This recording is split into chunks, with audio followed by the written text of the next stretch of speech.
sing for them come. In His name, in His name, in His name, I see. In His name, in His name, in His name, John seek.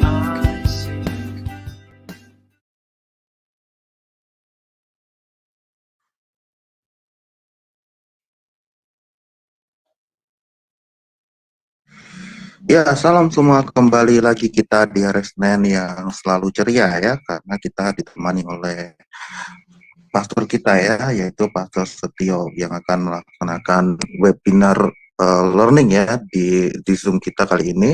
Kita sambut dulu Pastor Setio yang selalu energik di hari Senin. Silahkan Pastor Setio, halo, apa kabar? Ya, shalom teman-teman sekalian, keluarga rohani Sema Adonai, para pemirsa yang dikasih Tuhan, senang untuk bertemu kembali di acara ini. Kita akan memulai sebuah perjalanan untuk menelusuri kitab Yunus. Ya, tadi sudah diingatan kita tentang Yunus, untuk Yunus dimakan ikan, ditelan ikan. Dan kita akan melihat pelajaran-pelajaran apa yang bisa kita petik dari kitab Yunus ini, yang tentunya pastilah sangat memberkati kita semua.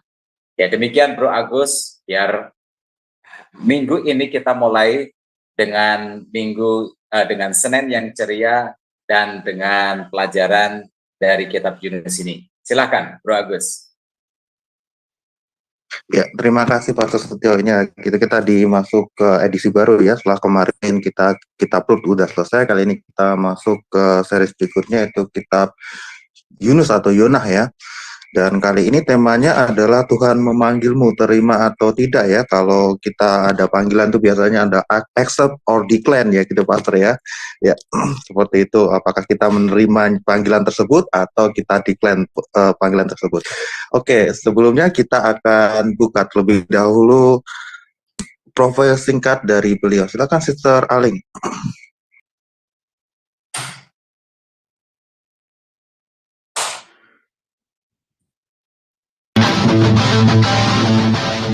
Salam, kembali lagi di Sema Adonai. Dan kali ini kita akan memperkenalkan pembicara kita, yaitu Bapak Pendeta Setio Nugroho. Dan berikut adalah profil singkat dari beliau. Saya dengan nama Setio Nugroho di kota Pahlawan, Surabaya pada tanggal 4 Agustus 1996. Riwayat pendidikan: Prata 1, Sarjana Teologi, Sekolah Tinggi Teologi Baptis Indonesia, Semarang. Prata 2, Magister Teologi STT Baptis Bandung. Prata 3, Doktor Teologi Institut Kristen Borneo. Alpha, Hipnoterapis PhD. Alpha, Superman. Alpha, Behavior Culture, BBC. Pengalaman: Wakil Ketua 1 Bidang Akademik STT Baptis Bandung dari mulai tahun 2013 sampai tahun 2015. Gembala Sidang Gereja Baptis Indonesia Iman Bogor sampai sekarang. Karya tulis: buku Korban Transformatif, Peran Roh Kudus dalam Khotbah yang Mengubah Hidup. Dari Zoom Sema Adonai terus menyuarakan pengajaran firman Tuhan yang membangun iman. Para narasumber pengajar di Zoom Sema Adonai sangat kompeten dan profesional. Kami mengundang Anda bergabung bersama kami di Zoom Sema Adonai.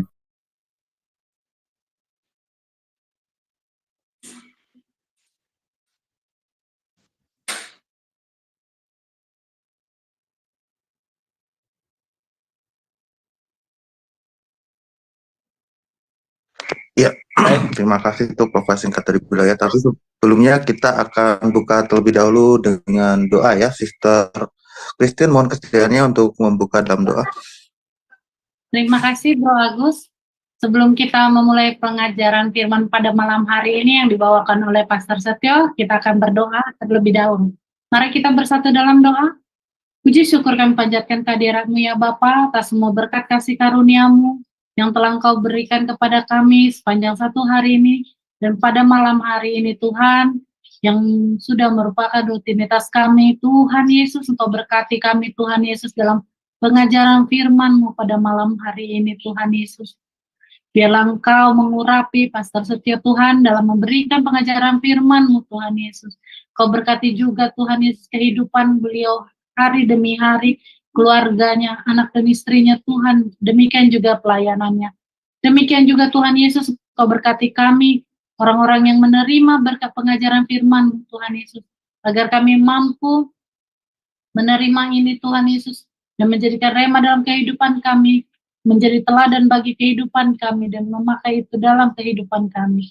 Terima kasih juga Tuhan, Kau berkati seluruh pemirsa yang ada mendengarkan live streaming di Cahaya Firman dan live streaming yang lainnya. Tuhan, Engkau semakin pakai orang-orang yang takut akan Kau dan mengenal Engkau Tuhan Yesus untuk belajar firman bersama-sama dengan kami. Kami ingin memulai pengajaran firman-Mu pada malam hari ini, Tuhan yang memberkati dari awal, pertengahan, hingga akhirnya. Terpujilah nama-Mu Bapa, di dalam Putra-Mu kami berdoa dan mengucap syukur, haleluya, amin.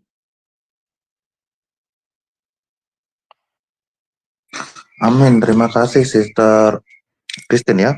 Kita selanjutnya langsung ke Pastor Setio untuk pembelajaran kita. Silakan Pastor Setio. Baik, teman-teman sekalian, saya pakai HP, suaranya kurang jelas, kurang keras, terdengar di saya, jadi mohon maklum apabila ada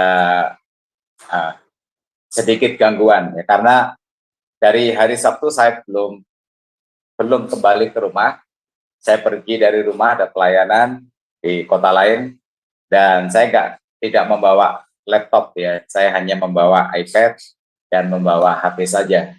Tapi biarlah kita nggak terlalu dihalangi oleh teknologi. Nah, teman-teman sekalian, kitab Yunus ini saya bagi menjadi 5 bagian atau 5 pelajaran. Kalau pasalnya ada 4, ya, tetapi untuk pelajarannya kita bagi menjadi 5 bagian, dan topik kita pada saat ini didasarkan kepada Yunus pasal 1 ayat 1 sampai dengan ayat 3 saja, dengan topik Tuhan memanggilmu. Nah, kita menerima atau tidak ya.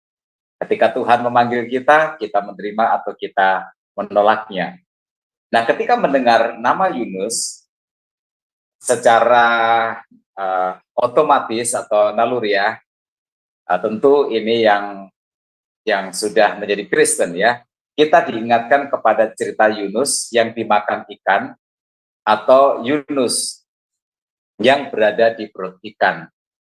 Nah, itu terdengarnya seperti cerita kanak-kanak, dan sepertinya itu lebih ke cerita dongeng daripada sebuah kisah nyata. Tetapi ini adalah merupakan kisah nyata, teman-teman sekalian, sebab Tuhan Yesus menjadikan peristiwa Yunus ini sebagai sebuah perbandingan. Di dalam Injil Matius pasal 12 ayat 40 sampai dengan 41, Tuhan Yesus berkata seperti ini, sebab seperti Yunus tinggal di dalam perut ikan 3 hari 3 malam, demikian juga Anak Manusia akan tinggal di dalam rahim bumi 3 hari 3 malam. Pada waktu penghakiman, orang-orang Niniwe akan bangkit bersama angkatan ini dan menghukumnya juga. Sebab orang-orang Niniwe itu bertobat setelah mendengar pemberitaan Yunus, dan sesungguhnya yang ada di sini lebih daripada Yunus. Jadi Tuhan Yesus mengutip atau membandingkan dirinya dengan peristiwa yang terjadi, yang dialami oleh Yunus, sehingga dengan kata lain Tuhan Yesus mengakui bahwa peristiwa ini adalah merupakan sebuah peristiwa yang nyata. Ini bukan dongeng untuk pengantar tidur bagi anak-anak kecil, ya. Itu. Jadi begini teman-teman, masuk akal atau tidak, Tuhan hadir di tengah-tengah dunia ini dan Tuhan bekerja dengan cara yang dipilihnya sendiri, termasuk mengirim ikan untuk menelan Yunus. Jadi jangan kita membatasi iman kita, tetapi kita harus mempercayai Tuhan sebagaimana Dia Tuhan yang layak untuk kita percayai. Bahwa Dia adalah Tuhan yang Maha Kuasa, bahwa Dia adalah Tuhan yang Maha Besar, bahwa Dia adalah Tuhan yang Maha Agung, Maha Mulia, Dia Tuhan yang dahsyat. Nah, Tuhan kita adalah Tuhan yang berdaulat. Sehingga Tuhan bebas melakukan apapun yang Dia ingin lakukan. Kalau kita percaya kepada Tuhan, maka kita juga percaya kepada Tuhan yang baginya tidak ada perkara yang mustahil. Kalau kita tidak percaya, maka kita akan gagal untuk mengenal Tuhan kita yang sebenarnya. Dan kita akan kehilangan hal-hal yang ajaib di dalam Tuhan. Nah, oleh sebab itu, yuk mari kita membuka hati kita percaya kepada Tuhan, kita percaya bahwa peristiwa yang terjadi di kitab Yunus ini, bahwa Yunus kemudian nanti, Senin depan, kita akan membahas sedikit, dia ditelan oleh ikan, dia tinggal di situ selama 3 hari 3 malam, itu sebuah peristiwa yang benar-benar terjadi. Bagi Tuhan tidak ada perkara yang mustahil. Nah, Yunus ini teman-teman sekalian hidup di zaman ketika Israel dipimpin oleh Raja Yerobeam. Itu sekitar abad 8 sebelum Masehi. Nah, Yerobeam adalah raja yang jahat. Dia menyembah berhala, dia tidak takut akan Tuhan, dan dialah yang menjadi penyebab pecahnya kerajaan Israel menjadi 2, kerajaan utara dan kerajaan selatan. Tapi kita sedang berada di selatan, kita sedang berada di wilayah kerajaan Israel. Maka panggilan Yunus menjadi nabi itu tidak terjadi di zaman ketika nabi dihargai di Israel. Nah, kita harus ingat ini bahwa Israel itu tidak stabil dari awal sampai nanti dunia berakhir sebagai bangsa yang terus-menerus takut akan Tuhan. Ada masa-masa ketika pemimpinnya tidak takut akan Tuhan, ketika pemimpinnya meninggalkan Tuhan, ketika pemimpinnya berlabuh hati kepada Tuhan yang lain. Maka ada masa di mana Israel ini meninggalkan Tuhan. Nah, ingat ini, jika Tuhan memanggil kita, jika Tuhan memanggil kita untuk sebuah pelayanan, maka pelayanan kita dan kesetiaan kita tidak boleh didasarkan kepada penghargaan manusia atau penghargaan dari organisasi, dari sinode, dari apalah kita bisa menyebutnya. Pelayanan kita, kalau kita menerima panggilan Tuhan, harus keluar dari hati nurani bahwa kita ini sedang melayani Tuhan. Dan Tuhan yang akan memberikan penghargaan bagi setiap hambanya yang memiliki konsep atau motivasi yang seperti ini. Nah, sekarang kita membaca Yunus pasal 1 ayat 1 sampai dengan ayat yang ketiga sebagai landasan dari sharing kita pada malam hari ini. Begini bunyinya. Datanglah firman Tuhan kepada Yunus bin Amitai demikian, bangunlah, pergilah ke Niniwe, kota yang besar itu, berserulah kepada mereka, karena kejahatannya telah sampai kepadaku. Tetapi Yunus bersiap untuk melarikan diri ke Tarsis, jauh dari hadapan Tuhan. Dia pergi ke Yafo dan mendapatkan di sana sebuah kapal yang akan berangkat ke Tarsis. Dia membayar biaya perjalanannya, lalu naik kapal itu untuk berlayar bersama-sama dengan mereka ke Tarsis, jauh dari hadapan Tuhan. Nah, teman-teman sekalian, Tuhan memanggil Yunus. Tetapi sayangnya, Yunus diutus Tuhan untuk pergi ke Niniwe, berkhotbah di sana, memperingatkan orang Niniwe supaya mereka bertobat, sehingga Tuhan tidak akan menjatuhkan hukuman kepada mereka. Nah, panggilan Tuhan ini membuat Yunus gak nyaman. Yunus gak bisa menerima panggilan Tuhan ini, sehingga dia kemudian lari, dan dalam kisah selanjutnya dia ditelan oleh ikan yang besar. Nah, dari peristiwa ini, apa yang kita bisa pelajari tentang panggilan Tuhan? Yang pertama, panggilan Tuhan itu bersifat khusus atau spesifik. Ini yang pelajaran pertamanya. Panggilan Tuhan itu bersifat khusus atau spesifik. Tuhan tidak berkata, Yunus, aku memanggilmu untuk menjadi hambaku, beritakan firmanku, bahwa orang-orang untuk percaya kepadaku, supaya mereka diselamatkan, supaya mereka diberkati oleh berkatku. Tidak. Panggilan Tuhan kepada Yunus itu spesifik. Yunus, pergilah ke Niniwe. Suruh mereka bertobat, supaya jangan hukumanku jatuh kepada mereka. Nah, teman-teman sekalian, jika Tuhan memanggil kita, maka ini yang harus kita tahu, bahwa Tuhan memanggil kita dengan panggilan yang spesifik.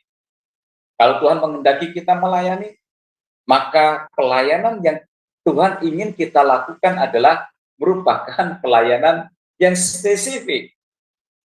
Jangan melakukan bidang pelayanan yang kita tidak dipanggil untuk melakukannya. Hanya karena apa? Hanya karena kita melihat orang lain melayani sebuah bidang pelayanan dan kelihatannya bagus, kelihatannya keren. Nah, panggilan Tuhan itu spesifik. Jangan melayani karena kita ikut-ikutan. Jangan melayani dengan alasan apapun juga, yang sesuatu yang Tuhan tidak pimpin kita untuk melakukan itu. Kita harus mengerti bahwa Tuhan ingin kita ini melakukan apa. Karena itu teman-teman sekalian, menjadi hamba Tuhan tidak bisa dicita-citakan. Kalau cita-cita, kita akan punya kecenderungan untuk meniru orang lain. Ya, orang lainlah yang akan menjadi inspirasi bagi kita, orang lainlah yang akan kita tiru.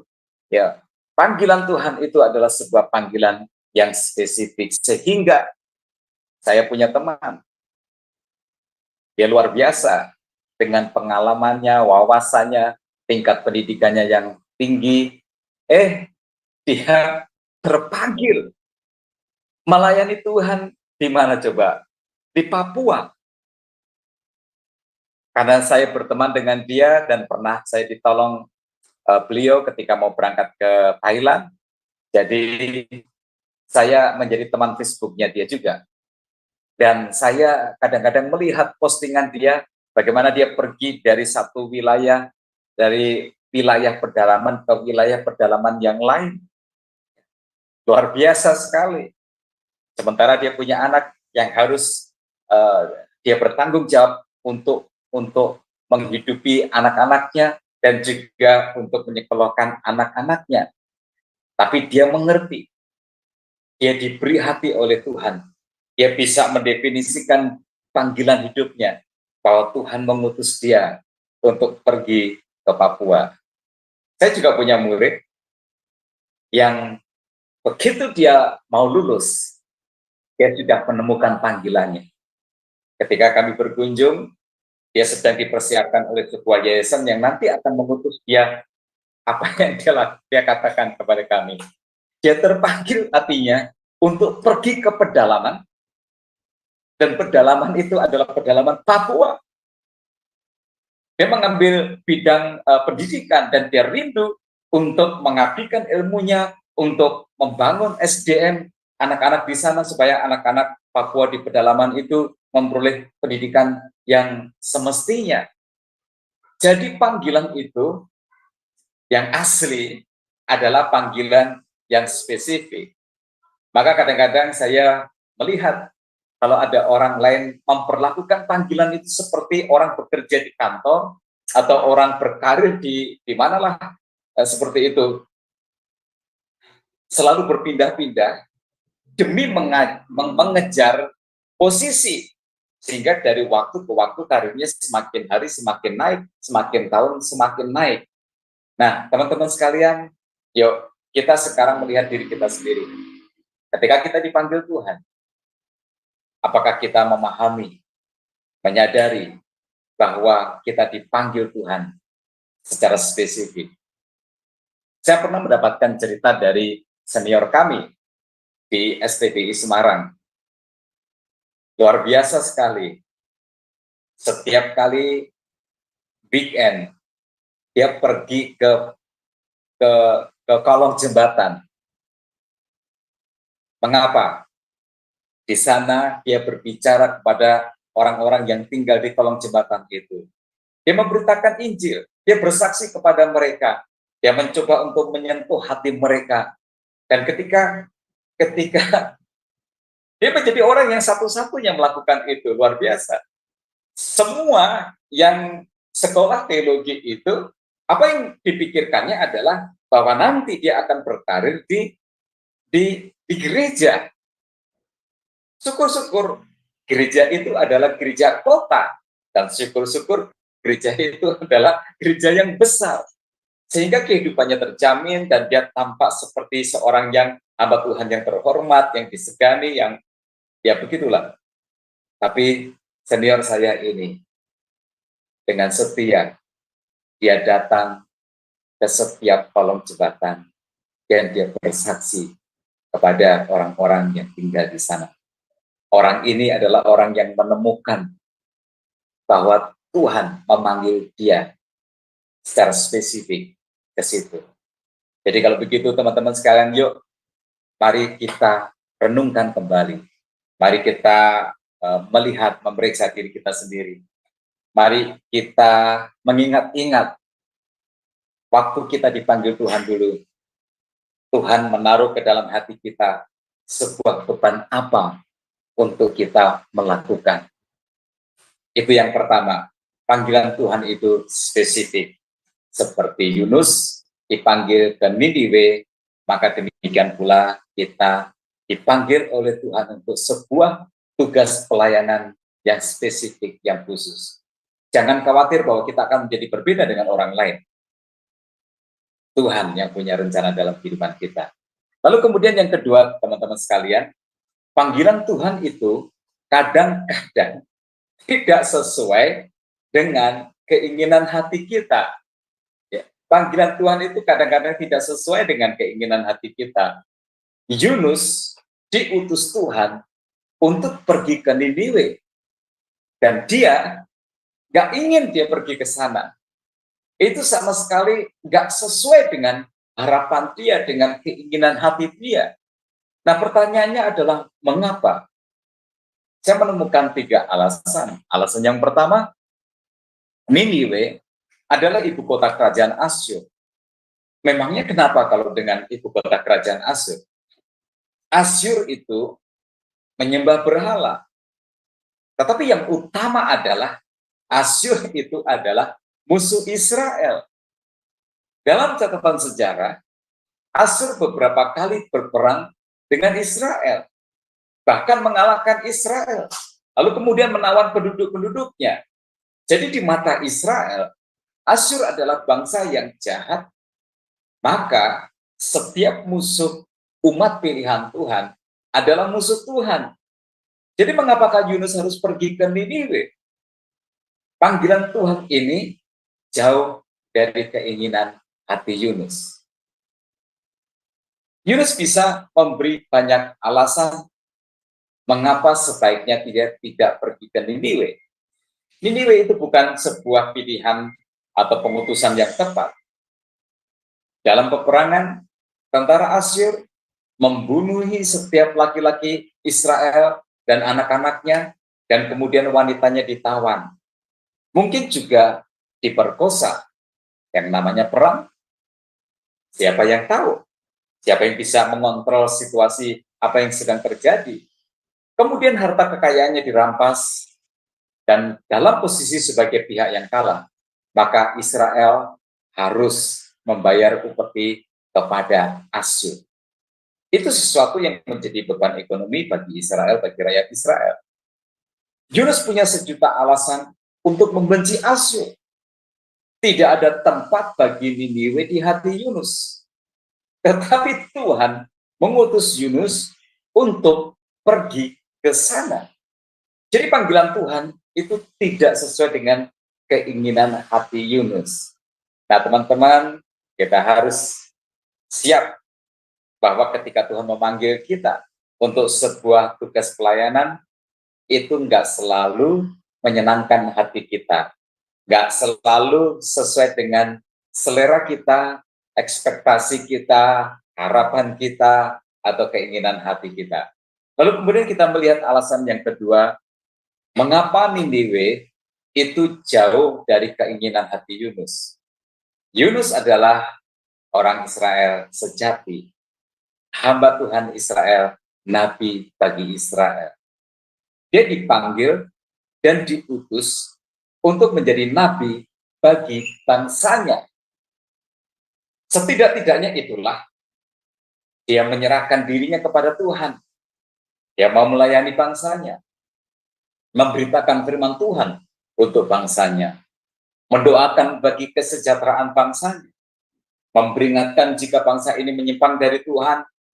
Yunus dipanggil supaya berkat Tuhan turun atas Israel dan membawa bangsa ini kepada pertobatan.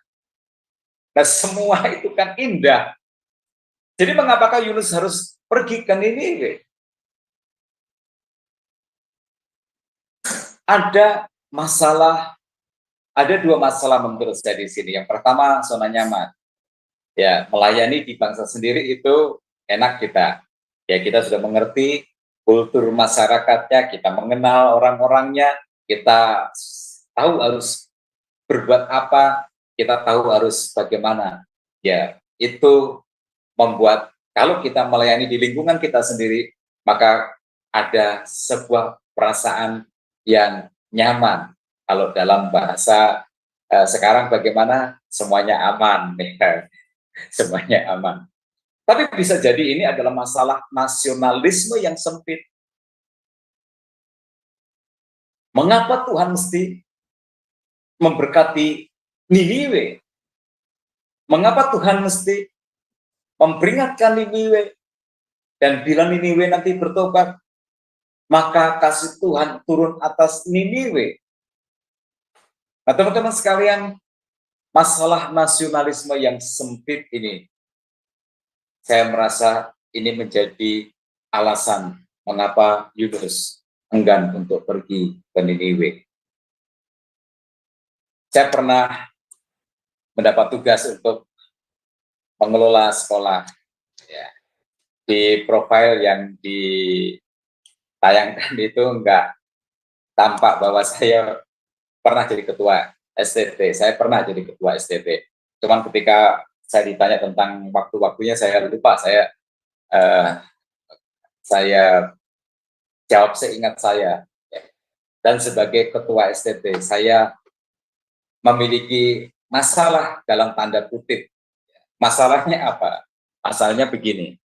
Sekolah kami itu kan sekolah denominasi. Ya, sekolah denominasi.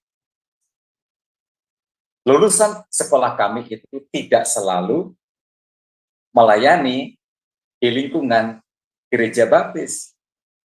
Ada yang kemudian melayani di denominasi yang lain.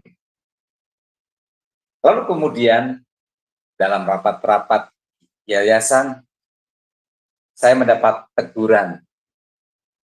Itu dianggap sebagai sebuah kesalahan. Sebab bagaimana tidak, dengan semua fasilitas yang dimiliki oleh baptis,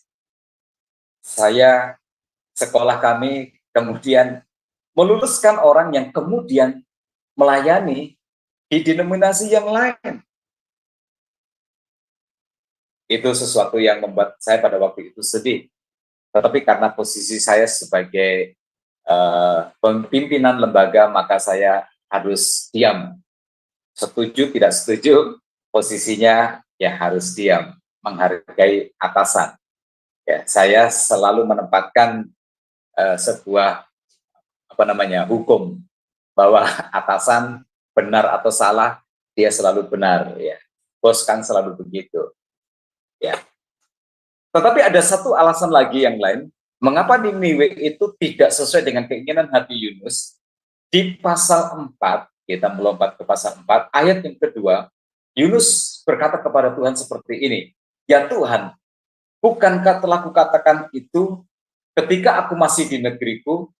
Itulah sebabnya, maka aku dahulu melarikan diri ke Tarsis, sebab aku tahu bahwa Engkaulah Allah yang pengasih dan penyayang, yang panjang sabar dan berlimpah kasih setia, serta menyesal karena malapetaka yang hendak didatangkannya." Yunus tahu persis hati Tuhan, bahwa Tuhan itu maha kasih, bahwa Tuhan itu maha baik, bahwa Tuhan itu maha pengampun. Jika Niniwe diperingatkan akan dosanya, lalu kemudian Niniwe bertobat, dan Tuhan akan mengampuni Niniwe, menyayangi Niniwe, tidak menimpakan hukuman kepada Niniwe, ini adalah sesuatu yang sama sekali Yunus tidak mau itu terjadi. Yunus sangat membenci Niniwe. Dia ingin Niniwe sengsara. Dia ingin Niniwe dibinasakan oleh Tuhan, dihancurkan oleh Tuhan. Dia ingin Tuhan menghukum Niniwe. Nah, teman-teman sekalian, dendam dan rasa sakit hati menjadi penyebab Niniwe jauh dari keinginan hati Yunus untuk pergi ke sana. Saya mau bertanya kepada kita semua yang mengasihi Tuhan, yang melayani Tuhan, yang menanggapi panggilan Tuhan dengan penuh kasih dan dengan penuh respect, hormat kepada Tuhan. Betulkah kita sudah bebas dari dendam? Betulkah kita sudah bebas dari rasa sakit hati? Betulkah kita sudah bersih dari itu semua? Sehingga ketika Tuhan memanggil kita untuk sesuatu tugas pelayanan yang spesifik, kita mampu untuk melakukannya. Saya harus bercerita tentang komitmen saya, usaha saya. Dalam hidup ini, saya pun sama seperti semua orang yang lain, sama seperti Yunus. Kadang-kadang saya merasa diperlakukan tidak tepat oleh orang lain. Sehingga ada rasa sakit hati, dirugikan dengan vulgar, sehingga ada rasa yang tidak nyaman di hati. Nah, teman-teman sekalian, saya sudah membuat sebuah keputusan kepada Tuhan. Tuhan, aku berdoa memaafkan semua orang menyakiti hatiku ataupun merugikan aku, baik itu sengaja atau tidak sengaja, baik itu besar ataupun kecil. Dan saya berdoa serius doa itu. Bila saya mengingat nama, saya sebutkan nama itu satu persatu. Saya berdoa kepada Tuhan, Tuhan, aku mengampuni mereka semua. Karena aku ingin melayani Tuhan dengan hati yang tulus, dengan hati yang murni, dengan hati yang suci. Nggak ada dendam, nggak ada sakit hati kepada siapapun. Suatu hari, saya mendapat kabar bahwa ada seorang rekan hamba Tuhan yang belasan tahun saya nggak pernah ketemu, dan beliau dalam keadaan sakit, stroke, dan rupanya sudah berlangsung cukup lama, ya lebih dari setahun. Tapi saya nggak pernah mendengar, karena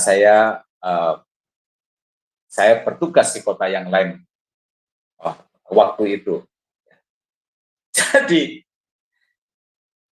saya mengajak teman yang mengenal baik, yang berhubungan baik dengan beliau. Dialah yang memberitahukan kepada saya, dan saya bilang, tolong antar saya bertemu dengan dia.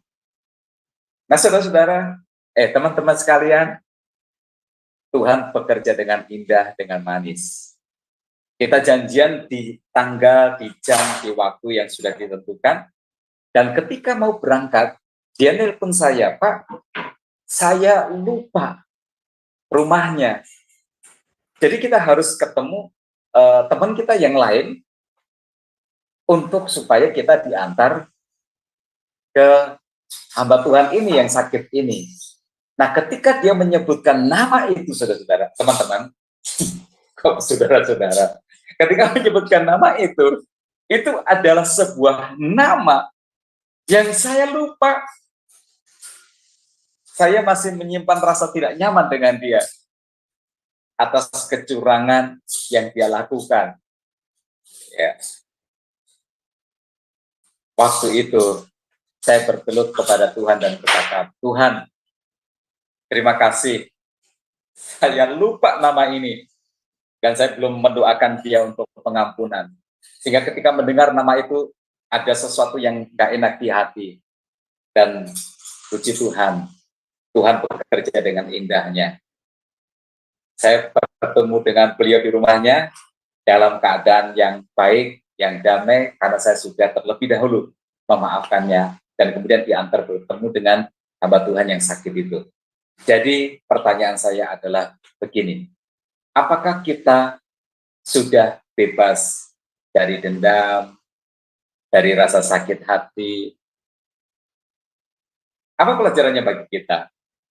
Melayani Tuhan itu bukan melakukan apa yang kita sukai, lalu kemudian kita atasnamakan untuk Tuhan, atau kita atasnamakan sebagai pelayanan bagi Tuhan.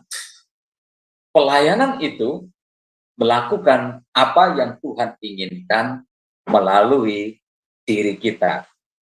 Nah, itulah namanya pelayanan, itulah yang namanya panggilan Tuhan. Masalahnya, bersediakah kita? Tentu jawabannya berpulang kepada diri kita masing-masing. Di ayat yang ketiga dikatakan begini, tetapi Yunus bersiap untuk melarikan diri ke Tarsis, jauh dari hadapan Tuhan. Ia pergi ke Yafo dan mendapat di sana sebuah kapal yang akan berangkat ke Tarsis. Ia membayar biaya perjalanannya, lalu naik kapal itu untuk berlayar bersama-sama dengan mereka ke Tarsis, jauh dari hadapan Tuhan. Nah, Tuhan memanggil Yunus, tetapi Yunus menentukan sendiri apa yang ingin dia lakukan, sehingga Yunus lari dari panggilan Tuhan. Jadi Yunus menolak panggilan Tuhan, dia lari dari panggilan itu. Dikatakan di dalam ayat yang ketiga ini, bahwa dia menjauh dari hadapan Tuhan. Nah, teman-teman sekalian, ini pelajaran penting kalau kita lari dari Tuhan. Kita lihat ada akibat. Kita lihat ada akibat. Nah, akibat yang pertama adalah bahwa masuk kepada jebakan iblis. Setan akan dengan senang hati memuluskan pelarian kita dari Tuhan. Coba bayangkan, ketika Yunus pergi ke Yafo, Yafo itu adalah kota pelabuhan, untuk lari dari Tuhan. Kapal sudah siap untuk membawa dia ke Tarsis. Nah, ingat ini, apalagi di zaman itu, kapal itu tidak siap setiap saat ada. Saya beri contoh ya, karena saya ada jemaat asalnya dari Papua. Kalau naik kapal ke Papua, itu ongkosnya lebih murah daripada naik pesawat terbang. Tetapi masalah dengan kapal adalah itu tidak tersedia setiap hari. Saya kalau nggak salah dengar, itu ada sebulan sekali. Di tempat yang lain juga seperti itu. Ada yang seminggu sekali atau 2 minggu sekali. Apalagi di zaman waktu itu. Tapi ini kok sepertinya pas banget. Pas Yunus lari dari Tuhan dan dia pergi ke Yafo, ke pelabuhan, nggak harus menunggu, kapalnya itu sudah siap. Nah, teman-teman sekalian, kalau kita lari dari Tuhan, seakan-akan semua hal yang kita butuhkan untuk kita lari dari Tuhan, untuk kita jauh dari Tuhan itu tersedia. Nah, itu sebabnya hati-hati dengan jebakan iblis. Seakan-akan segala sesuatunya berjalan dengan baik, keadaan mendukung, situasi mendukung, maka berhati-hatilah untuk membuat sebuah kesimpulan. Itu tidak berarti bahwa Tuhan ada di pihak kita. Kalau kita lari dari Tuhan, setan akan dengan sukacita menyediakan semua fasilitas yang kita perlukan untuk membawa kita sejauh mungkin dari Tuhan. Setan akan memudahkan semua urusan kita, sehingga seolah-olah kita sedang membuat sebuah keputusan yang tepat. Jadi kita harus berhati-hati dengan keputusan atau keinginan hati kita sendiri yang tidak sesuai dengan keinginan Tuhan. Kalau ada orang Kristen tidak ingin, misalnya, kalau ada orang Kristen tidak ingin lagi pergi ke gereja, maka setan dengan senang hati akan mempertemukan dia dengan orang-orang yang sakit hati dengan gereja, sehingga seolah-olah keputusannya untuk tidak ke gereja itu sudah tepat. Karena ada orang-orang yang seia sekata, yang mendukung, yang sekemistri, ya, yang sama, ya. Kalau kita benci dengan seseorang, hati-hati, ya. Kalau kita nggak suka, benci sama seseorang, maka setan akan dengan sukacita menolong kita untuk menemukan banyak sekali alasan mengapa kita memang harus membenci dia. Apalagi di zaman sekarang ini, zaman sekarang ini dengan media sosial, kalau kita nggak suka sama seseorang, dengan tokoh misalnya, maka setan akan membanjiri medsos kita dengan informasi-informasi, entah itu benar, entah itu hoax, entah itu dibuat oleh orang yang benar menjadi korban, atau itu yang dilakukan oleh orang-orang yang menjadi bayaran, ya, menjadi apa itu namanya, buzzer, ya, itu untuk memasok kita dengan informasi yang buruk, sehingga kita berkata, untung saya membenci orang ini. Nah, berhati-hatilah, ya, berhati-hatilah. Yunus ingin lari dari Tuhan, dan dia menemukan sebuah kapal yang membawanya lari jauh dari hadapan Tuhan. Berhati-hatilah teman-teman sekalian dengan apa yang setan sediakan untuk kita menjauh dari Tuhan. Kemudian kita melihat ada harga yang harus dibayar. Ya, ada harga yang harus dibayar. Di ayat yang ketiga bagian B dikatakan, ia membayar biaya perjalanannya, lalu naik kapal itu untuk berlayar bersama-sama dengan mereka ke Tarsis, jauh dari hadapan Tuhan. Yunus harus mengeluarkan uang untuk membeli tiket kapal supaya dia bisa lari dari Tuhan, bukan ke Niniwe, tetapi ke Tarsis. Dan tahukah teman-teman sekalian bahwa Yunus untuk itu harus membayar tiket yang jauh lebih mahal daripada jika seandainya dia pergi ke Niniwe. Mengapa? Karena jarak antara Yope dengan Niniwe itu adalah 800 km jalan darat, ya. Sedangkan jarak antara Yope dengan Tarsis itu 4.100 km, dan itu lewat laut. Artinya apa? Artinya jarak tempuh ke Tarsis itu 5 kali lipat dari jarak kalau ke Niniwe. Berarti itu berdampak kepada kos, kepada biaya perjalanan. Biaya perjalanannya kalau kita hitung seperti itu dengan sederhana, maka itu menjadi 5 kali lipat lebih mahal. Pengeluaran yang tidak akan diganti oleh Tuhan. Kalau kita lari dari Tuhan, ada harga yang harus dibayar, yang lebih mahal.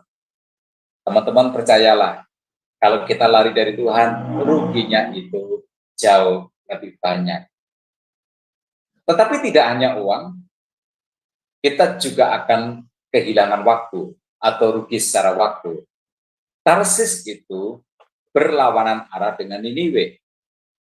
Jadi Yunus berlayar ke arah yang berlawanan, dan nanti kemudian Yunus dibuang ke laut untuk meredakan alam yang marah itu, dan sehingga kemudian dia ditelan oleh ikan. Di perut ikan itu selama 3 hari 3 malam dia menyadari dosanya, dia bertobat, lalu dimuntahkan kembali oleh ikan itu. Nah, apa yang terjadi? Dia akhirnya memang harus pergi ke Niniwe, berbalik arah. Artinya ini apa? Artinya adalah bahwa Yunus membuang banyak waktu.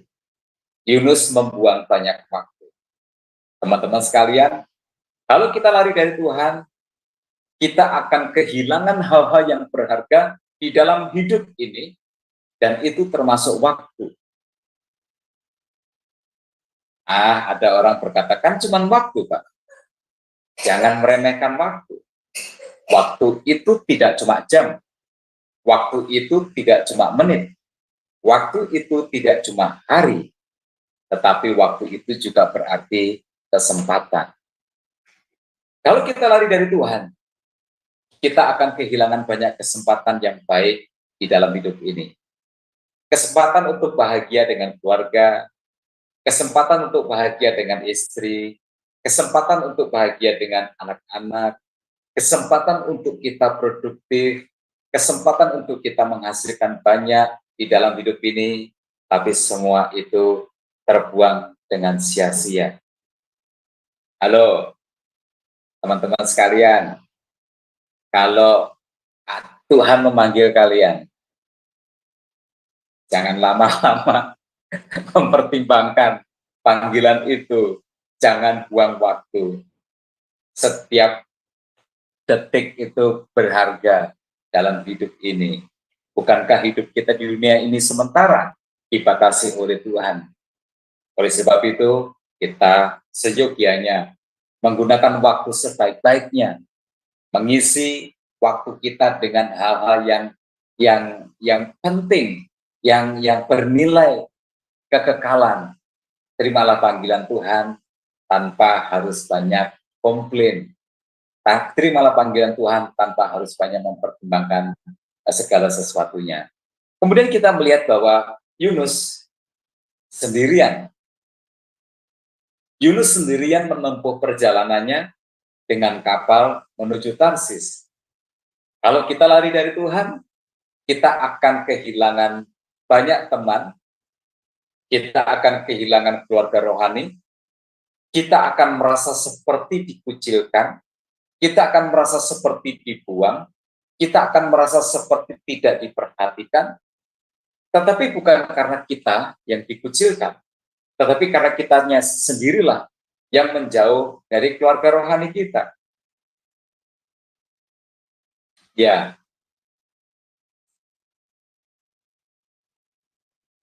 saya harus mengakui ada orang yang karena sesuatu masalah, kemudian dia nggak datang ke gereja. Kita sudah datangin, kita sudah ajak bicara, dan dia yakinkan kami yang berkunjung bahwa keputusan untuk tidak datang ke gereja itu tepat. Tetapi tahu apa yang terjadi? Dia komunikasi dengan salah satu tim kunjungan, dan dia komplain, kenapa kalian mengucilkan kami? Enggak, kita enggak mengucilin kamu. Kamulah yang lari, yang menjauh, yang menutup diri, dan segala macam. Itu sebuah perasaan yang muncul dengan sendirinya.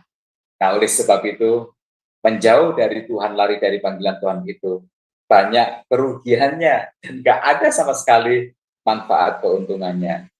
Kemudian teman-teman sekalian yang ketiga, ketika kita lari dari Tuhan, kita lihat apa yang dialami oleh Yunus.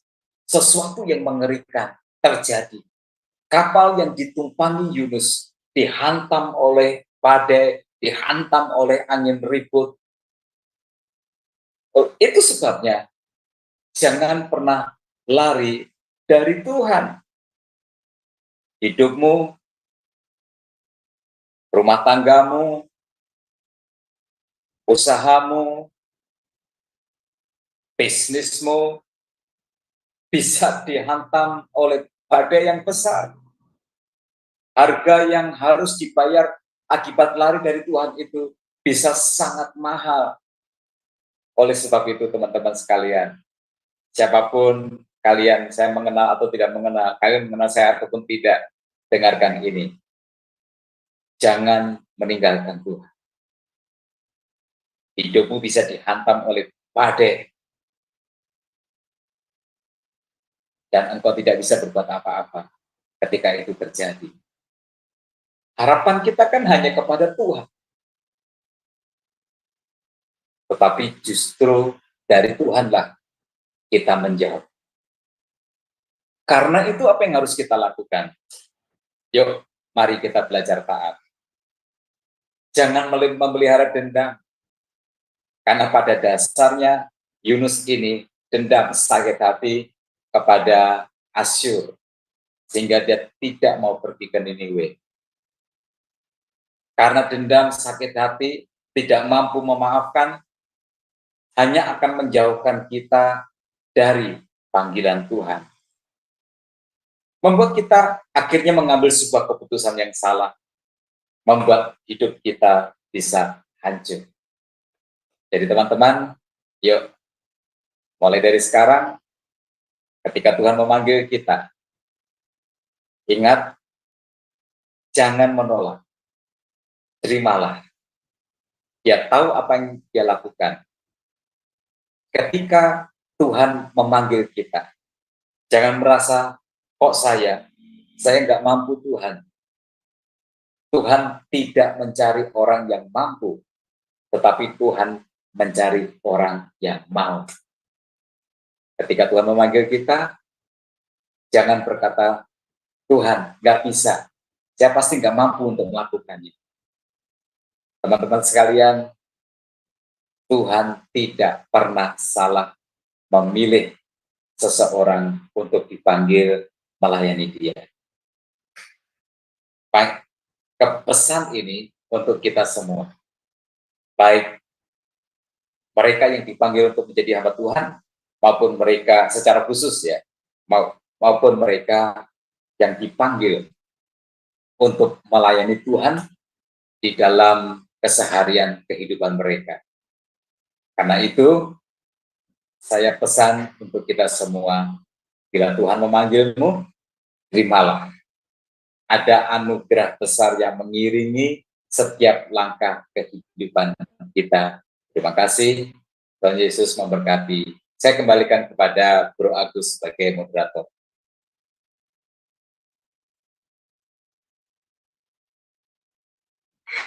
Ya, terima kasih Pak Susetio ya. Kita ada nanti Q&A ya, tapi sebelumnya ada promosi yang akan disampaikan oleh Sister Rani. Silakan. Ya, baik. Terima kasih Bro Agus. Baik, Bapak Ibu, saya akan membacakan acara-acara Sema Adonai ke depannya. Sebentar ya. Ya. Baik Bapak Ibu, dimulai dengan besok, hari Selasa, 5 Maret 2024, di jam 21:10 waktu Indonesia Barat, di Sema Adonai akan kembali ada kelas pembelajaran firman dengan tema mendengar suara Tuhan. Nah, ini masuk dari part 1 ya, Bapak Ibu, berarti akan ada kelanjutannya. Dan yang menjadi narasumbernya adalah Pak Evangelis Jamino Widi Sulistija SEMTH dan moderatornya adalah Ibu Aling, saya sendiri. Kemudian di hari Rabu 6 Maret 2024 di jam 21:10 waktu Indonesia Barat Di Semadonai akan kembali ada kelas pembelajaran firman. Dan kali ini temanya adalah hujan hadiratnya. Dan yang menjadi narasumbernya seperti biasa, Ibu Pendeta DR Suryani Watimena MTH dan moderatornya adalah Ibu Christine. Nah, ini selanjutnya adalah renungan pagi Semadonai ya Bapak Ibu. Itu diadakan setiap hari dari Senin sampai dengan Sabtu, dimulai dari jam 5.30 pagi dan dilayani oleh hamba-hamba Tuhan yang sangat memberkati. Nah, jadi Bapak Ibu, untuk renungan pagi Sema Adonai, kemudian renungan pagi dari Bapak Gembala kami sendiri, yaitu Pak Daniel, yang diadakan setiap hari Jumat 1 kali dalam seminggu, dan juga ibadah online kami, itu hanya diadakan di channel Cahaya Firman. Tidak ada di channel yang lain ya Bapak Ibu. Jadi, bagi Bapak Ibu yang belum mensubscribe channel kami, channel Cahaya Firman, harap Bapak Ibu tolong mensubscribe-nya. Ya, jadi ini channel Cahaya Firman kami ini adalah channel kami yang baru, channel YouTube kami yang baru, supaya Bapak Ibu bisa mengikuti keseluruhan acara-acara dari channel Cahaya Firman yang tidak ada di channel-channel lain. Dan juga tolong bantu share ya Bapak Ibu sekalian kepada yang lain sehingga membantu channel kami Cahaya Firman semakin lebih berkembang dan menjadi berkat lagi bagi banyak orang. Terima kasih Bapak Ibu atas perhatiannya. Tuhan berkati.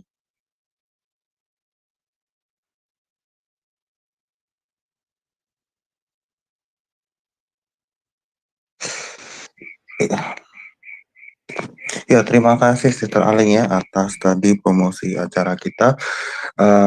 Ya, teman-teman kalau ingin bertanya silakan untuk present terlebih dahulu ya. Nanti pertanyaannya bisa disampaikan ke Pastor Setio. Ya, Pastor Setio, bicara tentang panggilan ya. Sebenarnya siapa yang kita kan sebenarnya siapa yang menilai gitu ya, Pastor ya. Orang itu tepat di tempat yang tepat atau tidak gitu kan, Pastor. Ya mungkin saya ya gitu kan sebagai orang juga melihat orang ini sepertinya ya memaksakan diri gitu Pastor. Maksudnya memang bukan bidangnya. Kita juga lihat banyak sekali orang-orang yang sebenarnya awalnya memang di dunia entertainment ya gitu kan. Tapi kemudian jadi pendeta gitu ya Pastor. Ya kalau saya menilainya ya sebagai orang awam ya menurut aku ya juga banyak dari mereka yang memang terpanggil ya memang sesuai, tapi ada juga yang lebih kuat entertainmentnya daripada pembawaan firman Tuhan. Itu bagaimana, Pastor? Iya, begini, kita ngomongin tentang panggilan dulu. Ya, panggilan Tuhan itu dalam diri seseorang bisa diketahui oleh dua pihak ya. Yang pertama oleh pribadi orang itu sendiri harus ya. Karena itu adalah merupakan hubungan pribadi dia dengan Tuhan.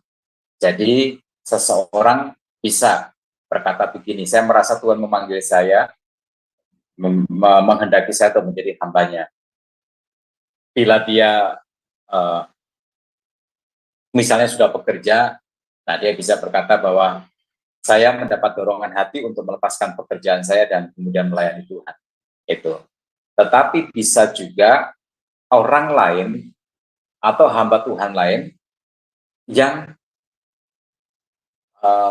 seperti dituntun oleh Tuhan bahwa kamu, saya yakin kamu dipanggil oleh Tuhan untuk melayani Tuhan, untuk menjadi hambanya. Nah, itu bisa saja terjadi, tetapi yang utama adalah bahwa diri orang itu harus merasa ya, diri orang itu harus merasa. Nah, kemudian konsep untuk melayani Tuhan, menjadi hamba Tuhan itu kebanyakan kalau menurut saya yang tadinya merupakan sebuah panggilan pribadi antara diri orang itu dengan Tuhan, saya nggak bilang semua, kemudian ketika itu dibawa ke sistem, ya dia harus sekolah teologi untuk pendidikan, dan itu memang harus ya. mempersiapkan diri, dan setelahnya dia lulus, dia kemudian masuk ke sebuah pelayanan yang bersistem. Ya, setiap gereja memiliki sinode, setiap sinode memiliki sistemnya sendiri-sendiri. Ya, nah tentu sistem tidak salah, ya, karena itu diperlukan untuk mengatur, ya, itu diperlukan untuk mengatur. Organisasi itu nggak salah, karena sesuatu yang tidak diorganisasikan akhirnya menjadi sebuah kekacauan. Tetapi masalahnya adalah bahwa kadang-kadang seseorang itu lalu berubah ketika dia masuk ke sistem. Dia berkonsep seperti orang sekuler yang bekerja di kantor. Ya, dia menyikapinya sebagai pekerjaan, dia menyikapinya sebagai sebuah karir, dia menyikapinya sebagai sebuah profesi dan memperlakukan itu seperti itu. Nah, bila demikian, maka apa ya namanya, pergeseran itu bisa terjadi, ya. Jadi saya ngomongin begini dulu, ya, sebelum menanggapi tentang yang tadi, ya. Pergeseran itu bisa terjadi, ya. Belakangan ini ada sebuah peristiwa di mana ada seorang ibu yang akan dioperasi, diangkat payudaranya. Kami tidak dihubungi karena dia bukan jemaat kami, ya. Tetapi istri saya mendengar bahwa beliau punya keadaan seperti itu, lalu mengonfirmasi, mengirim WA menanyakan benarkah itu, dan dia jawab benar. Lalu oleh karena kesibukan, saya diminta secepatnya oleh istri saya datang ke rumah sakit, dan saya datang sebelum masuk ke ruangan operasi. Dan di situ saya sempat mendengarkan diangkat payudaranya seluruhnya itu bukan sebuah perkara yang mudah, walaupun dia sudah usianya cukup banyak, ya. Saya mendengarkan curhatan beliau, kemudian ketika menjelang masuk ruangan operasi, saya mendoakan beliau, gitu. Sampai operasinya itu selesai, saya tungguin dia di ruang isolasi, lalu kemudian observasi di ruang observasi, lalu kemudian dia keluar, saya temani sampai tiba kembali di kamarnya. Lalu setelah itu saya menjemput istri saya untuk menemani dia di sore dan malam hari, ya, karena kalau ganti pampers dan segala macam wanita yang harus melakukan. Saya cerita begini itu kenapa? Saya cerita begini itu, di mana gembalanya? Blas sama sekali nggak datang. Padahal dia sudah kirim kabar kepada gerejanya. Luar biasa. Luar biasa. Sampai ketika saya jemput kembali istri saya, menemani bermalam itu, datang nggak gembalanya? Enggak. Aduh. Mungkin karena jemaat ini tidak menghasilkan perpuluhan yang banyak, ya, tidak kaya gitu, jadi nggak dilirik sama sekali. Saya harus mengakui, ya, kejadian seperti ini nggak cuma itu satu-satunya kejadian. Itu. Bahkan saya juga pernah ditelepon oleh seorang gembala sidang ketika jemaatnya meninggal dan dia dalam keadaan yang miskin, nggak punya apa-apa. Dia minta saya yang melayani pelayanan pemakamannya. Saya menolak, enak aja loh, itu kan jemaatmu. Ya, hanya karena dia miskin kamu nggak mau melakukannya itu. Nah, ini, jadi sebelum ke situ, mereka yang tampaknya baik-baik saja, itu kadang bergeser secara tidak disadarinya menjadi seseorang yang tidak melaksanakan panggilan Tuhan sebagaimana yang Tuhan kehendaki, tapi konsep pelayanannya adalah konsep bekerja kepada denominasi. bekerja kepada organisasi, lalu mendasarkan itu kepada untung dan rugi gitu. Nah, terkait dengan beberapa hamba Tuhan yang ditengarai berkhotbah dengan lucu, ya, menonjolkan sisi entertainnya, ya, bahkan saya lihat di YouTube itu Mongol diundang khotbah di sebuah gereja, tapi isinya lebih ke stand up komedi, ya. Begini, saya punya teman, seorang motivator, yang karena usia dia sudah mulai meredup. Karena beberapa kali saya berjumpa dan beberapa kali saya sepanggung dengan dia, jadi saya kenal betul. Dia bukan seorang Kristen. Ya, dia bukan seorang Kristen. Dia seringkali menonjolkan nama dia yang sangat Islami gitu. Dan itu menjadi nilai jual dia. Suatu hari dia menelpon saya dan dia bersedia untuk dipromosikan berkhotbah di gereja, tapi tentu dengan bertarif, ya, tentu dengan bertarif.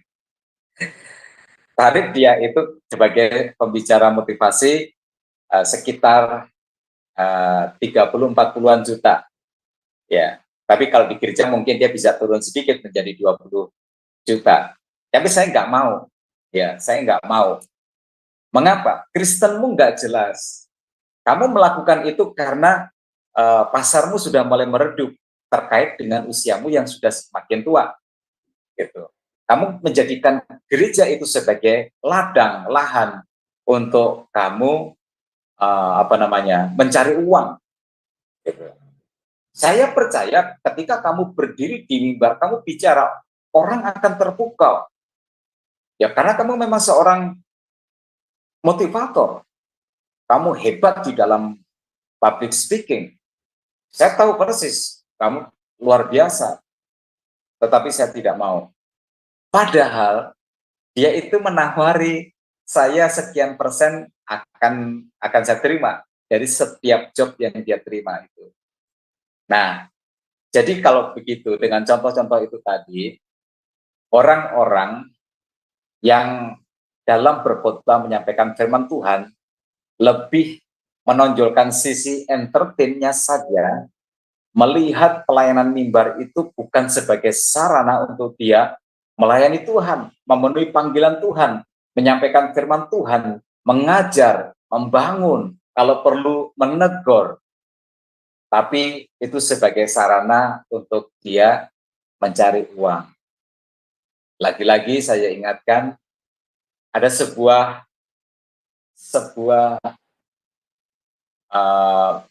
majalah atau sebuah akun di Instagram yang membahas tentang hamba-hamba Tuhan, dan rupanya mereka di kalangan tertentu tapi sedang berkejar-kejaran dengan teman-temannya untuk saling memiliki barang-barang yang mewah. Ada hamba Tuhan yang jam tangannya itu MM-an, ya. Walaupun ada hamba Tuhan yang terkenal yang saya tahu menghasilkan uang banyak, tapi dia pakai jam tangan yang tetap yang sederhana. Ya, selalu ada yang baik, ada yang nggak baik.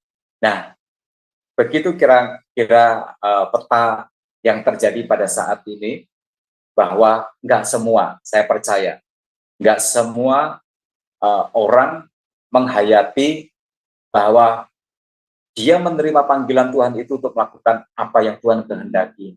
Tapi dia lebih memilih untuk melakukan apa yang dia sukai. Dia masuk kepada jebakan yang dialami oleh Yunus.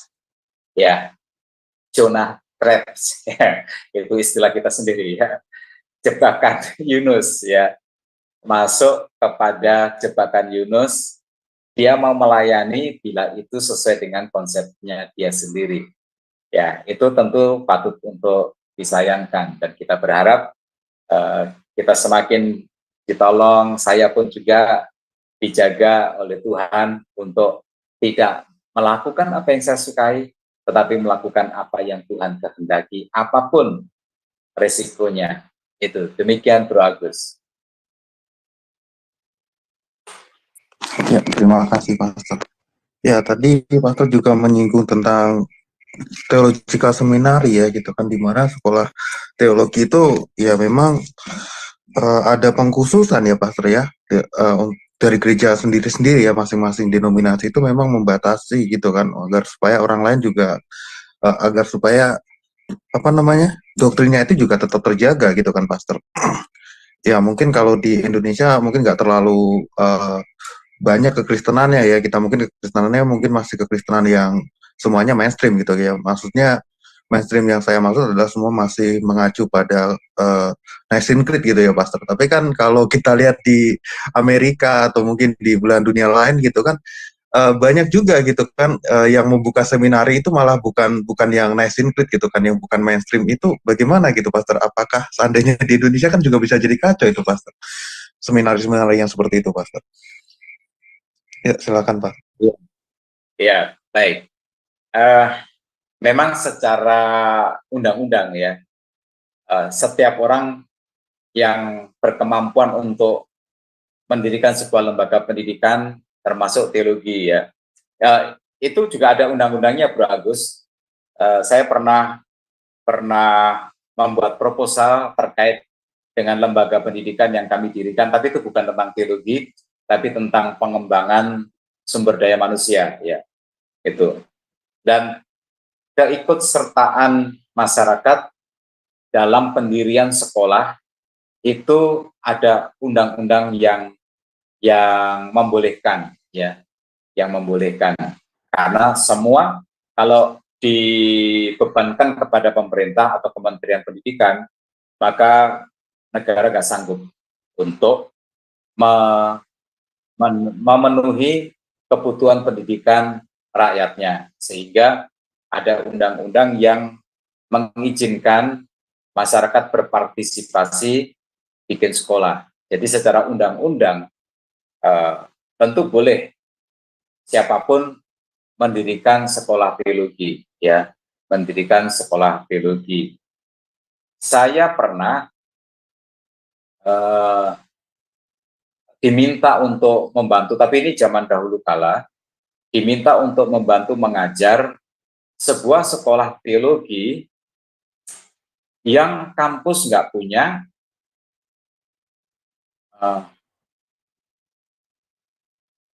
perpustakaan nggak punya, ya yang dimiliki hanyalah rumah yang nggak layak untuk dijadikan sebagai sebuah asrama. Belajarnya di mana? Ya di rumah si pendirinya itu. Jadi si ketuanya atau rektornya itu dia mengajar hampir semua mata kuliah gitu. Lalu kemudian dia menerbitkan ijazah kelulusan itu. Ya, tentu dia berusaha untuk menggait sebanyak mungkin orang untuk membantu mengajar, untuk meringankan bebannya itu. Dan ketika diperiksa oleh Pemimas Kristen terkait dengan izin operasional, saya terpaksa meminjamkan buku-buku saya, karena buku saya lebih banyak daripada sekolah itu, ya, supaya sekolah itu punya perpustakaan, nah, seolah-olah begitu, ya. Dan tempat yang dipakai karena nggak ada lagi adalah garasi, gitu, ya, garasi. Saya percaya bahwa si Pemimas Kristen yang menginspeksi itu tahu bahwa ini nggak benar, tapi karena kebaikan kemurahan hati pejabat, maka lolos ya, dia mendapatkan izin operasional. Ya, kasus-kasus seperti itu di negara kita sendiri juga ada ya. Ada seberapa banyak saya tidak tahu ya, seberapa banyak saya tidak tahu. Tapi intinya adalah bahwa secara undang-undang seseorang itu siapapun boleh mendirikan lembaga pendidikan teologi. Tentu dengan memenuhi persyaratan, ya tentu dengan memenuhi persyaratan, gitu. Nah, yang begini ini berbahaya enggak? Ya memang berbahaya. Bukan hanya berbahaya, tapi juga merugikan lulusannya. Ya, sebab ketika nanti seseorang lulus, lalu ijazahnya dicek di pangkalan data, sekolahnya dicek di pangkalan data perguruan tinggi, terus nggak tercatat, nggak ada di situ, maka ijazahnya dianggap sebagai ijazah yang tidak sah, yang nggak bisa dipakai untuk bekerja. Misalnya di sebuah instansi pemerintah menjadi guru agama misalnya, itu nggak bisa dipakai, yang nggak diakui, kecuali digunakan untuk pelayanan gereja yang tidak mensyaratkan terakreditasinya asal sekolah dari si hamba Tuhan itu. Nah, kemudian di luar negeri itu ada orang-orang yang memiliki sebuah pengajaran yang khusus, yang unik, yang beda dengan yang lain. Lalu kemudian untuk mengamankan atau untuk mewariskan pandangan-pandangannya itu bikin sekolah sendiri, ya bikin sekolah sendiri itu. Nah, kita mengetahui bahwa ada kelemahan yang bisa dimanfaatkan oleh orang-orang seperti ini. Kelemahannya itu apa? Ya, karena saya pernah di lembaga pendidikan, jadi saya tahu ya, kelemahannya adalah masyarakat tertentu itu merasa bahwa sekolah itu mahal. Ya, sekolah itu mahal. Di daerah-daerah tertentu di luar Jawa sana itu, kalau seseorang itu ada tinggal di lingkungannya sendiri, maka dia tahu bahwa dia nggak mungkin akan berkembang. Dan sekolah teologi seringkali memberikan kemudahan-kemudahan berupa keringanan biaya, ya keringanan biaya. Saya punya senior, ya saya punya senior, dan dia sering mempromosikan sekolahnya. Dia menjadi dosen di sebuah sekolah teologi di Solo. Dia sering mempromosikan ininya itu loh, mempromosikan sekolahnya itu belajar di situ gratis. Coba apa nggak enak gitu? Ya, biaya SPP-nya, SKS-nya gratis. Ya, biaya asrama gratis. Biaya makan minumnya, pokoknya bawa diri aja lah datang ke sana. Itu. Saya bingung, ya, nggak ada makan siang yang gratis. Semua yang digratiskan itu akan berdampak kepada kualitas yang nggak bisa dipertanggungjawabkan. Kecuali orang itu satu atau dua di antara ribuan orang itu kemudian ada yang spesial, pandai, jenius, berkomitmen tinggi, begitu, dan lain sebagainya. Ya, itu maka di negara kita itu kan ada BAN-PT, Badan Akreditasi Nasional Perguruan Tinggi. Tujuannya adalah untuk menjaga standar mutu dari setiap sekolah supaya itu dipenuhi setiap sekolah sehingga tidak merugikan mahasiswa yang datang belajar dan kemudian lulus gitu.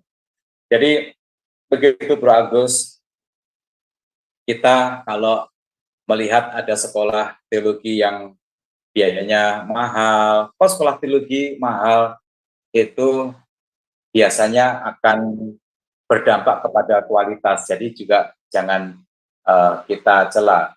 Saya beberapa kali di DM oleh orang, dia cerita dia ingin studi lanjut S2 gitu, tapi dia nggak punya biaya. Ya, kalau saya nggak mau bantu. Ya, saya berketetapan begini, kamu S2, kamu mau belajar S2, tapi uang kamu minta-minta, ya kamu nggak punya sama sekali. Itu berarti kamu orang yang tidak berkualitas sama sekali, yang nggak seharusnya kamu studi lanjut di S2 itu. Saya nggak akan bantu, gitu. Nah, jadi kita punya keprihatinan terhadap orang-orang yang terpanggil melayani Tuhan, lalu kemudian masuk kepada sebuah sekolah teologi yang gratisan, yang nggak berkualitas itu nanti akhirnya akan merugikan stakeholder ya, akan merugikan gereja yang memakai tenaga hamba Tuhan itu, atau lembaga yang memakai tenaga hamba Tuhan itu untuk melayani. Jadi pernak-perniknya banyak sekali. Nah, kalau demikian, maka lebih baik sekolah yang bagus itu didukung, diperkuat, lalu kemudian dikembangkan, diluaskan. Apalagi undang-undang sekarang ini yang sudah direvisi, di mana saya termasuk menjadi tim revisi, bahwa dimungkinkan karena berbagai pertimbangan khusus dan juga teknologi, dimungkinkan untuk sekolah sistem jarak jauh. Nah, itu bisa dimanfaatkan oleh sekolah-sekolah yang berkualitas bagus untuk melebarkan sayapnya agar semakin banyak orang bisa menikmati pendidikan yang berkualitas itu. Jadi, Bro Agus, kita wajib untuk memiliki sekolah teologi yang bagus, yang bertanggung jawab, yang berkelas, ya, yang tidak dijadikan sebagai sarana untuk mencari uang saja atau mencari nama saja. Demikian. Silakan Bro Agus. Mungkin Terima kasih ya Pastor Iki. Sesuatu yang ingin disampaikan terkait dengan seminari ini atau sekolah teologi ini. Iya, oke, tadi menarik juga yang diomongin Pastor ya. There is such thing as a free lunch ya, nggak ada makan siang yang gratis gitu kan. Dan juga ya kita juga harus teliti ya gitu Pastor ya terhadap seminar-seminar yang ada ya. Dan memang harga itu menentukan juga ya Pastor, seperti halnya kalau di semboyannya Jawa Timur itu kan Pastor Cirbas Timo Beyo itu kan semua pasti ada biayanya gitu ya Pastor ya untuk mendapat suatu hal yang lebih gitu ya Pastor. Masuk juga di sekolah teologi ini. Oke. Ya teman-teman, kalau ada yang mau bertanya bisa untuk present ya terlebih dahulu. Oke, tadi Pastor di awal-awal menyinggung tentang nubuatan ya atau fulfillment dari Tuhan kita Yesus sendiri ya, di mana dia menggenapi Yunus ini ya di perut ikan ini selama 3 hari.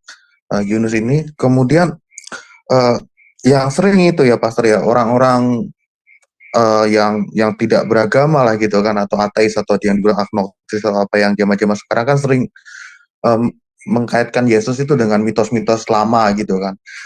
Tapi kalau saya sendiri punya asumsi seperti ini Pastor, untuk pembelaan iman saya ya gitu kan, menganggap ya memang Yesus adalah mitos yang akhirnya jadi kenyataan gitu ya Pastor ya.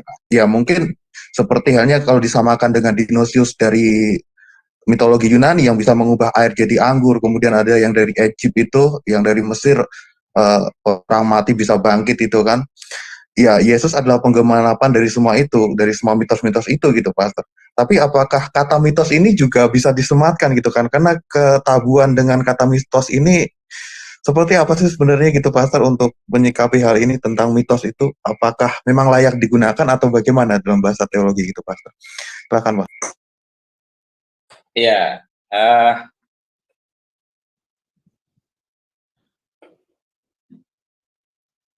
ya, kalau ya ini pasti kalau kita semua yang pernah sekolah teologi kan akhirnya ketemu dengan masalah ini ya.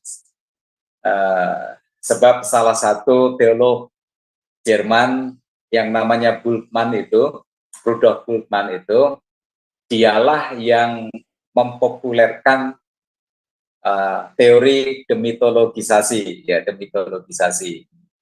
Ya kurang lebih seperti ini teori dia, bahwa Alkitab itu nggak seluruhnya bercerita tentang sebuah fakta, ya, tapi di dalamnya terkandung mitos, mitologi, ya, terkandung mitos. Nah, mitos itu adalah merupakan metode orang kuno ketika dia ingin menyampaikan sebuah pesan atau sebuah pengajaran. Ya, dia nggak mau langsung, tapi dibungkus dengan sebuah cerita, cerita rekayasa, cerita yang dibuat-buat, yang kemudian dinamakan sebagai mitos.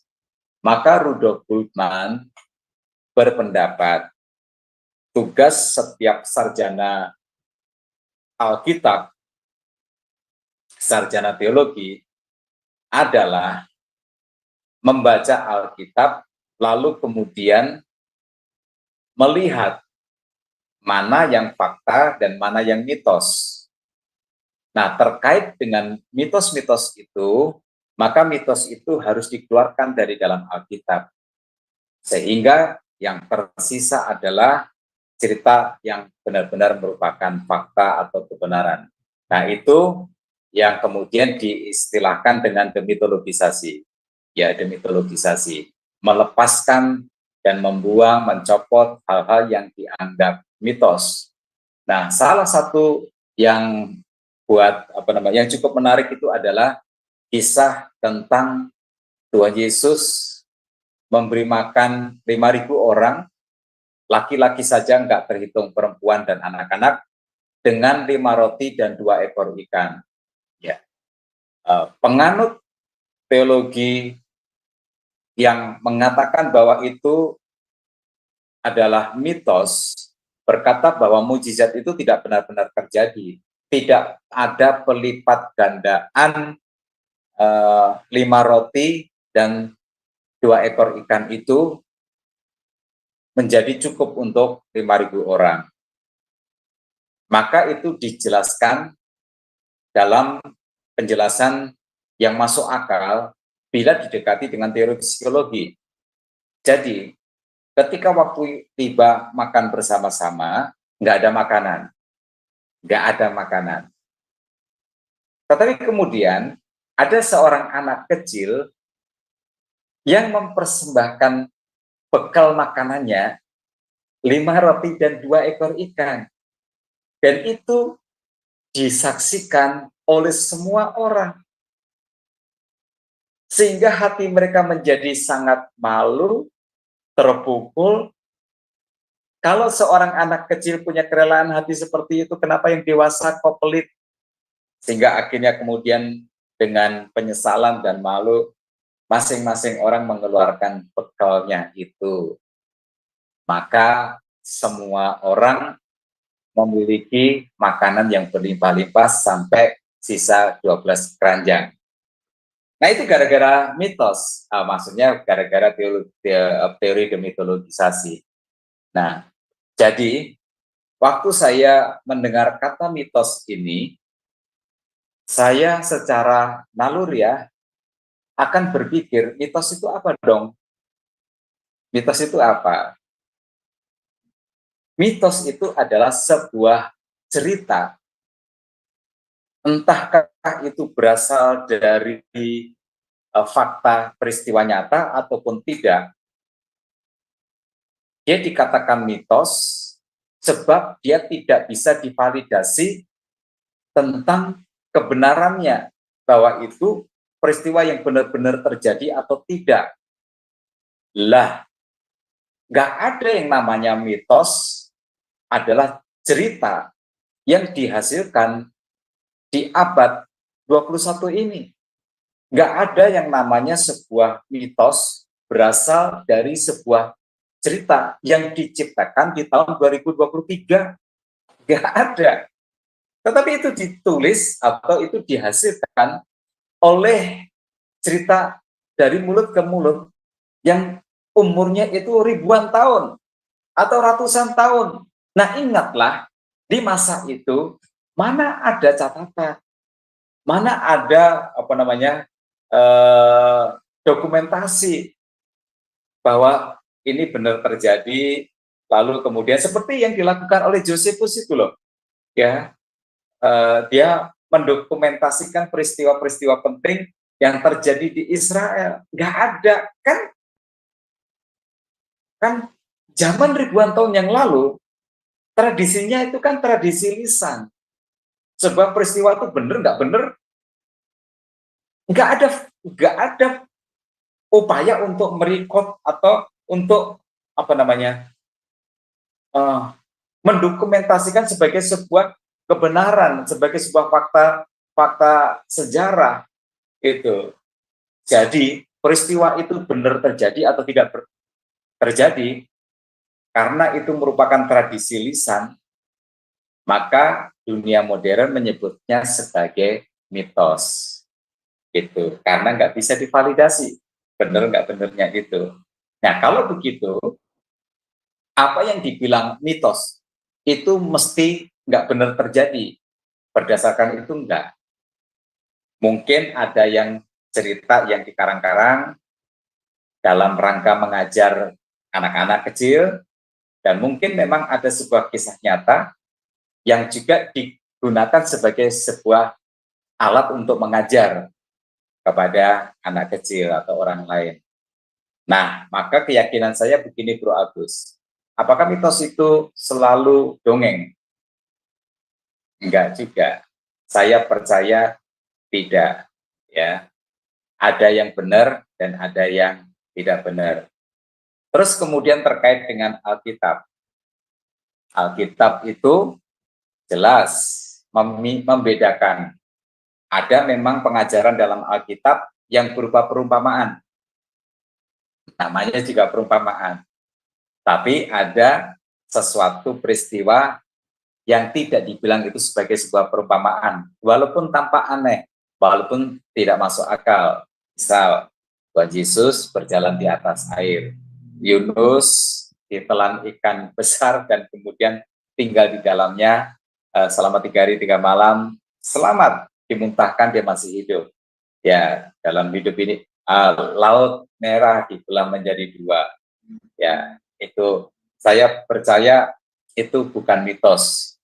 Tapi kalau orang penganut teologi liberal seperti Bultmann dan yang lain-lain, atau neo-ortodoks ya, neo-ortodoks ya, itu maka mereka akan bilang itu mitos.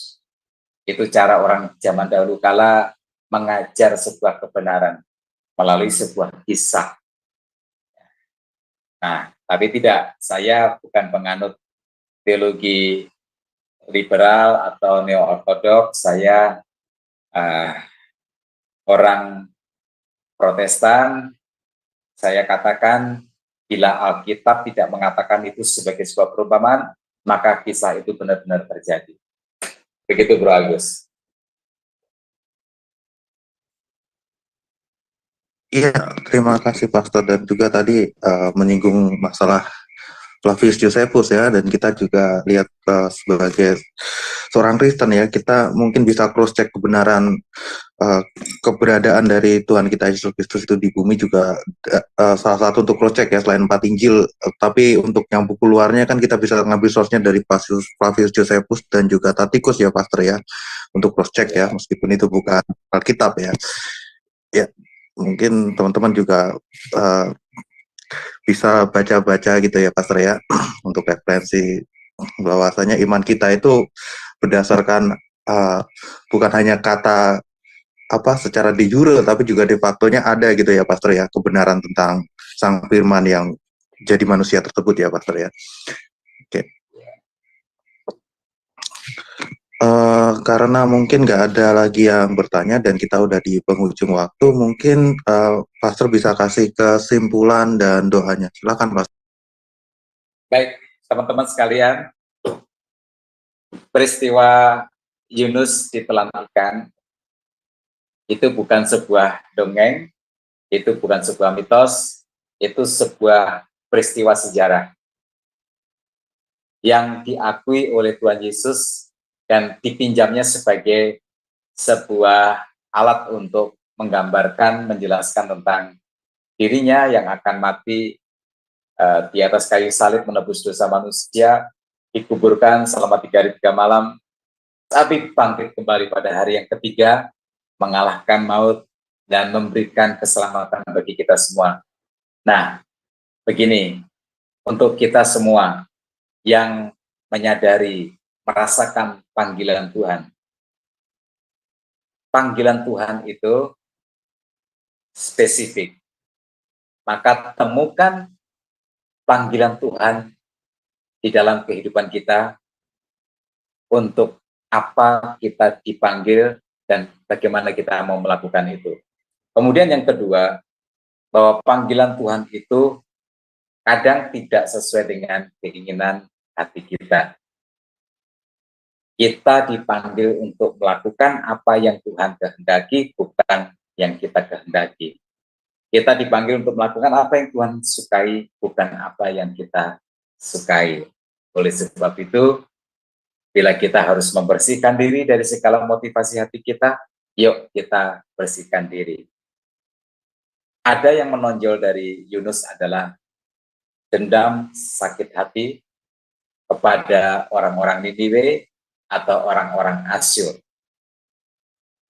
Betulkah dalam kita mengikut Tuhan, kita sudah dibersihkan dari sakit hati, dari dendam, dari kemarahan kepada orang lain? Kalau begitu, yuk kita sadari bahwa Tuhan mengasihi semua orang berdosa. Tuhan ingin diselamatkan. Dan misi Yunus oleh Tuhan untuk menyelamatkan orang-orang Niniwe yang berdosa itu sebagai bentuk kasih Tuhan kepada semua orang. Mari kita berdoa. Bapa Surgawi, terima kasih. Kami bersyukur bahwa Tuhan sungguh Engkau sangat baik. Kasih setiamu tak pernah berubah. Tuhan, hari ini kami telah belajar tentang panggilan Yunus. Bagaimanapun, apa yang Tuhan kehendaki dan rencanakan adalah merupakan panggilan yang indah yang kami harus terima. Tolong kami dimampukan untuk melaksanakan apa yang Tuhan kehendaki dalam hidup ini, supaya kami dapat melayani Tuhan menjadi hamba-Mu yang berkenan di hati-Mu. Berkati para pemirsa, berkati keluarga kami, keluarga rohani Sema Adonai, supaya semua yang kami lakukan adalah merupakan sebuah pelayanan yang tulus, yang keluar dari hati nurani yang terdalam, bahwa kami mau menaati Tuhan, kami mau mengasihi Tuhan, kami mau melakukan apapun yang Tuhan kehendaki untuk kami lakukan. Terima kasih Bapa. Di dalam nama Tuhan kami, Yesus Kristus, kami berdoa. Haleluya. Amin. Silakan Bro Agus. Ya, terima kasih Pastor Setia atas pembelajaran kita pada Senin hari ini ya, pada Senin malam hari ini di waktu Indonesia, dan kita akan berjumpa di seri Kitab Yunus ini ya, masih ada beberapa lagi ya. Dan untuk teman-teman, kita setiap hari ada renungan pagi ya, jam 5.30 waktu Indonesia Barat, jangan lupa. Dan esok harinya kita dengan pembicara yaitu Bapak Gembala kita, Bapak Daniel Palungan ya. Tuhan Yesus memberkati. Amin.